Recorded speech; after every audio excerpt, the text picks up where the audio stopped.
Hi folks, it's Andrea. It's been a while since I've checked in and egged on and prompted by my cousin. I thought I would just check in. I don't have anything especially of note to say, but just to let you know I'm here, I'm alive and kicking, and seem to be in a massive transition of change right now. The last time I checked in must have been when I was in Sedona on my 5 weeks in the States, and time slowed down there for a while, and then everything got really, really fast. So after my 18 days in Sedona, I had a 2-day drive to Littleton in Colorado. I broke the journey up with a stay in Santa Fe, New Mexico. So that was very interesting. I got to really experience the absolute vastness of what the United States is, and I guess that's probably because I come from Ireland and we're ever so tiny here. So it was a very interesting experience to be driving and feeling like, well, I could disappear right now and no one will ever find me again, and everything just being so big. Leaving Sedona, I was quite sad. I really enjoyed my time there with myself and the people that I met and in the beautiful energies of the place. But I know that my time there has come to completion, and the time I needed with myself, I had it.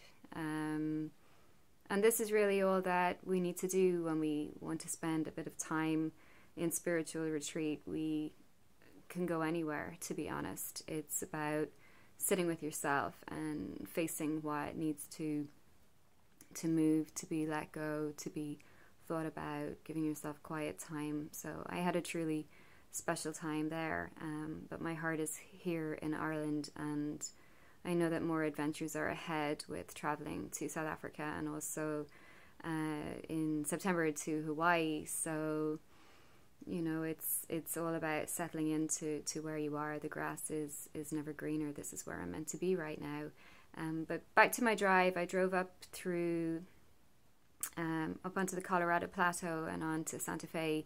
And then from Santa Fe, I went a little bit more off-road through New Mexico and into Colorado. And I'll post some of the photos that I have, because the scenery was absolutely breathtaking and I really enjoyed that leg of the journey.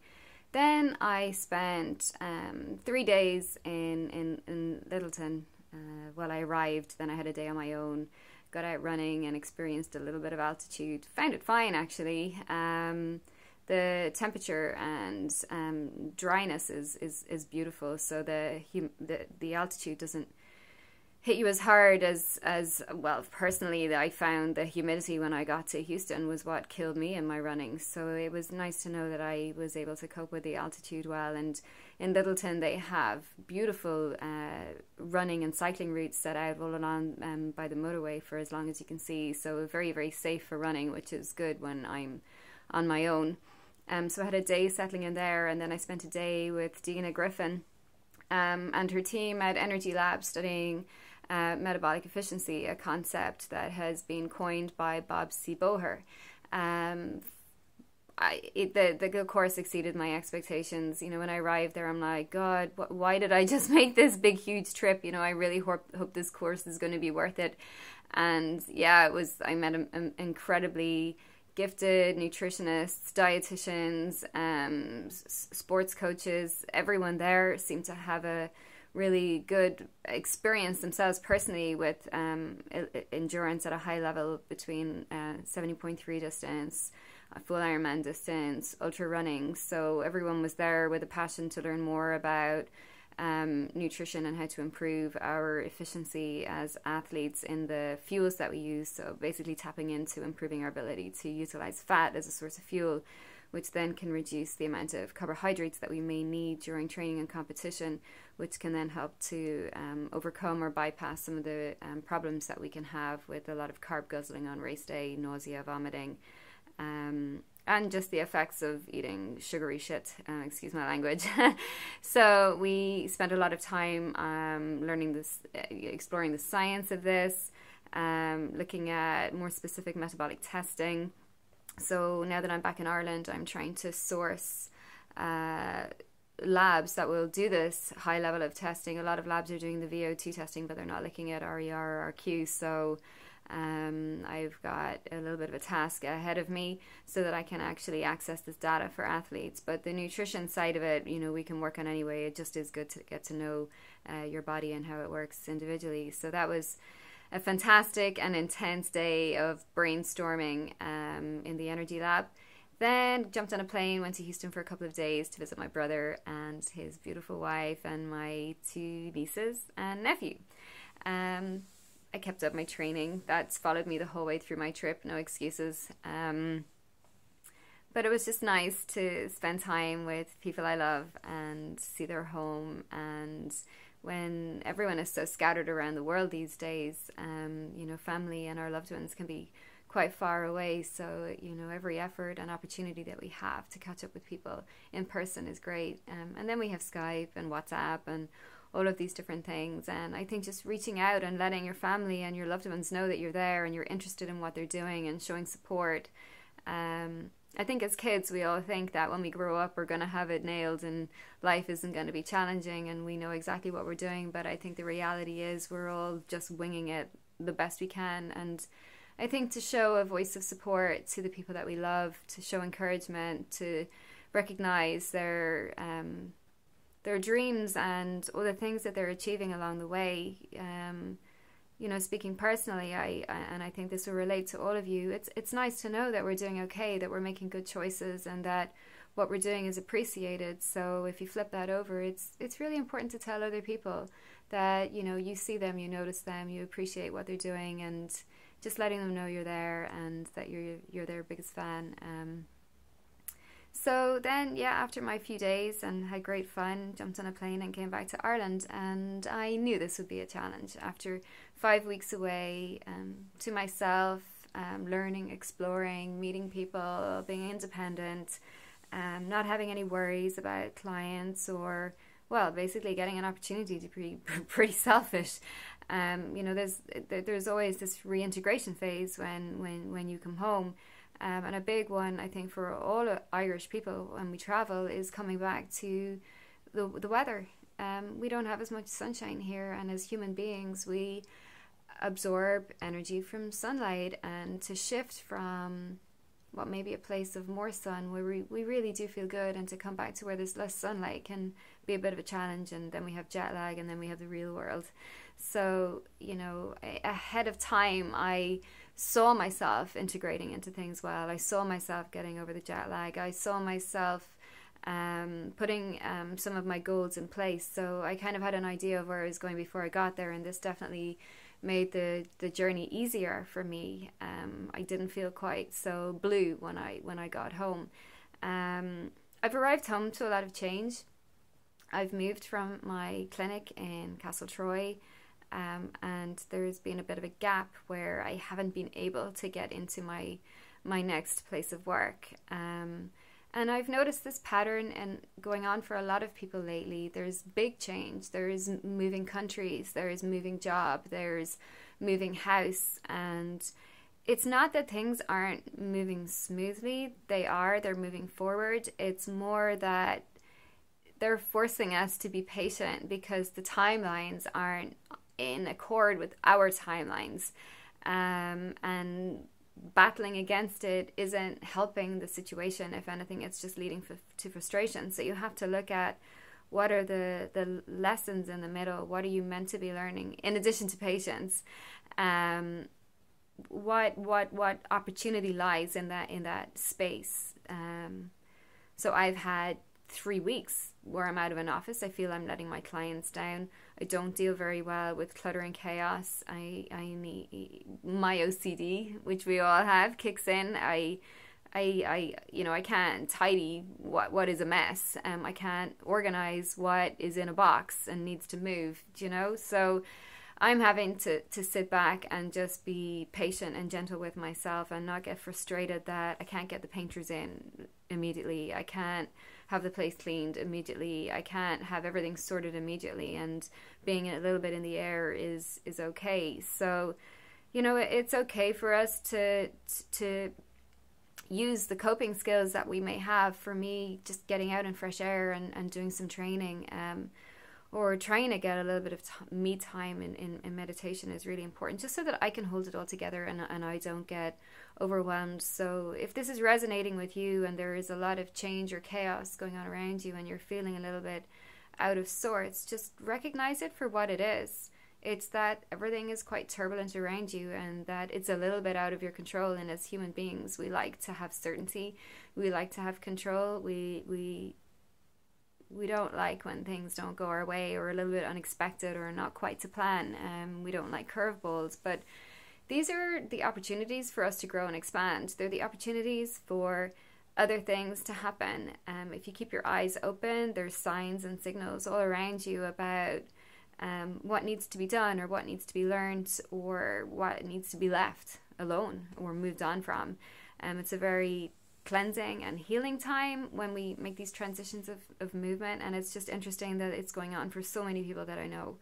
And I know that it's feeling quite chaotic for a lot of people. But what I'm seeing and what they may not be seeing is their strength and their ability to cope with whatever comes their way, and that sometimes there's a bigger picture and it's all falling into place. And all we can do is follow what feels right, because when things start to not go to plan, we ask questions. We start to doubt. We start to wonder, well, am I making the right decision? Is all of this up in the air because I've made a bad decision? And you have to go right into your heart and go, well, does this feel right? Am I making the right choices?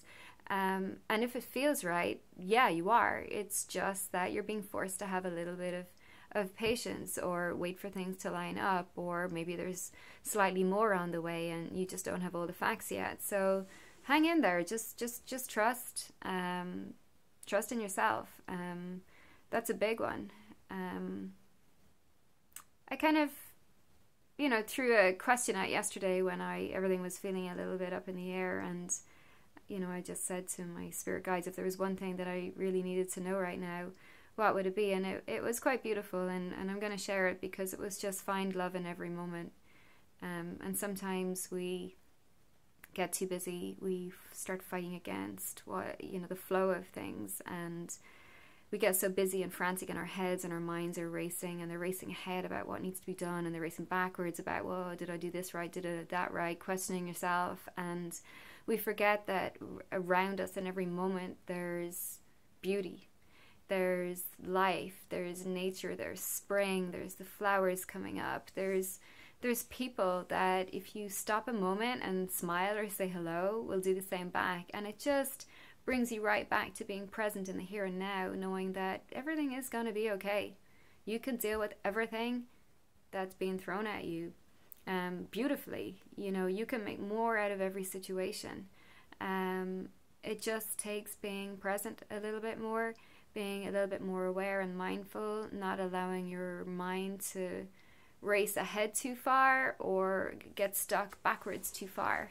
And it's reflecting in a lot of the change that is going on in the world right now too, and we can get caught up in a little bit of self-judgment, and we're aware of this. If we're less aware of this, it will be others' judgment. So if you're placing a lot of judgment on other people, well, really ask yourself what's going on right now, what's being triggered, because honestly, just let them off. Everyone wants to do things their way, everyone wants to be their way, everyone is learning their lessons on their journeys, so let them, whether they do it or not, it's not your business, it's not your problem. If you make it your problem, then you've added a lot more to your worries. So just be as simply as you can. Just unclutter your mind as best you can. Just focus on you and your immediate surroundings. And that even means with our loved ones. They're on their path too, and we may want for them to do things differently. We may want to help them. We may want to give them our opinion on the way things need to be done. But ultimately, they want to do it their way, and we should let them do it their way. You can stress yourself out endlessly, or it'll all get done in the end. Everything will be fine in the end. And it's just good to trust that. So I suppose back to the more practical things, my clinic is on delay right now. It will be up and running towards the end of next week. I'm still here online, on email, in groups. I'm getting on with things. I'm training really hard right now and really enjoying it. I'm working with a coach now for my triathlon training, and it's the best thing I've ever done, because actually mentally, I would say mentally, that's where there's the biggest change. I'm not having to make plans. I'm not having to worry about things. I'm not second guessing myself.